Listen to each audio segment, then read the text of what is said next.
Assalamualaikum warahmatullahi wabarakatuh. Nama saya Faiz Emri Muhammad, kelas B Hukum Humaniter. Saya di sini ingin menjelaskan mengenai perspektif terhadap perang Rusia-Ukraina ditinjau berdasarkan hukum humaniter internasional mengenai objek sasaran militer yang kontroversial. Keberadaan hukum humaniter internasional atau hukum perang (laws of war) merupakan ketentuan yang esensial bagi anggota militer untuk dipatuhi pada saat konflik bersenjata atau armed conflict atau perang guna mengatur perilaku militer terhadap musuh, milisi, ataupun rakyat yang tidak ikut berperang. Pada awalnya, hukum humaniter memang dikenal dengan nama hukum perang, yaitu hukum berisikan ketentuan-ketentuan yang berlaku dalam peperangan menyangkut dengan kemanusiaan dari perbuatan pembunuhan, kekerasan, pelecehan, dan juga sebagainya dengan menggunakan senjata api ataupun senjata tajam. Meskipun perang telah diatur, namun akibat yang ditimbulkan dari perang itu masih sangat besar. Stigma atau label pada penjahat perang memberikan gambaran betapa perilaku militer dalam perang dan konflik bersenjata sangat tidak disukai masyarakat internasional di seluruh dunia.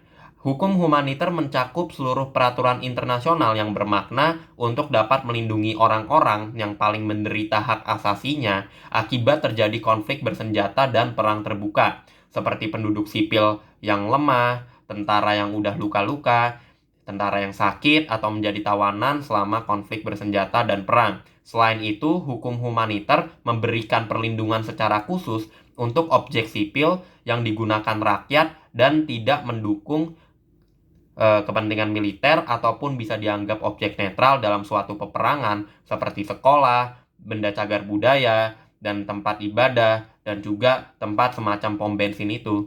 Perang akan membuat prajurit, rakyat, dan harta benda dalam waktu singkat dapat musnah sehingga aturan main atau rule of game dalam suatu peperangan perlu juga dipatuhi oleh pihak-pihak yang berperang.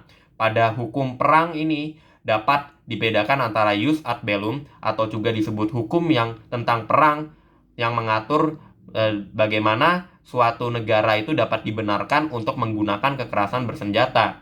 Don't use in hello yaitu hukum yang berlaku pada saat berperang bagi setiap prajurit atau militer negara ini. Perbedaan perlakuan dalam perang ini untuk menegaskan kepada pihak-pihak yang bermusuhan untuk mematuhi tradisi perang yang baik dalam batas-batas yang wajar. Artinya, semua lawan atau musuh yang telah menyerah dalam peperangan atau konflik bersenjata diperlakukan dengan sebaik mungkin. Perang negara modern ini ada hubungannya ada kaitannya dengan konflik bersenjata internasional. Konflik bersenjata internasional yaitu konflik bersenjata yang melibatkan dua negara atau lebih. Pengertian konflik bersenjata internasional ini sudah terdapat di dalam keempat Konvensi Jenewa 1949 beserta protokolnya.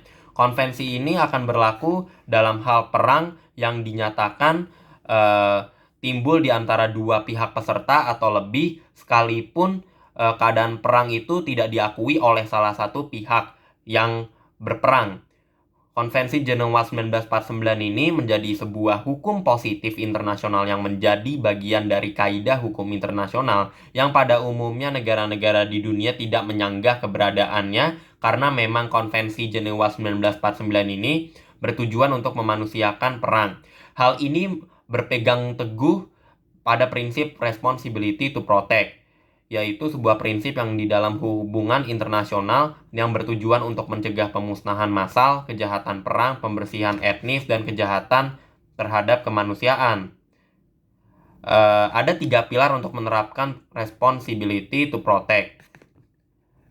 Ketiga pilar tersebut yaitu tanggung jawab negara untuk melindungi rakyatnya sendiri dari pemusnahan massal, kejahatan perang, pembersihan etnis, dan juga kejahatan terhadap kemanusiaan dan segala macam tindakan kejahatan yang mengarah pada jenis-jenis kejahatan tersebut. Yang kedua, komitmen komunitas internasional untuk membantu negara-negara menjalankan tanggung jawabnya itu. Dan yang terakhir, tanggung jawab setiap negara anggota PBB untuk merespons secara kolektif, tepat waktu, dan tegas ketika suatu negara gagal memberikan perlindungan yang dimaksud.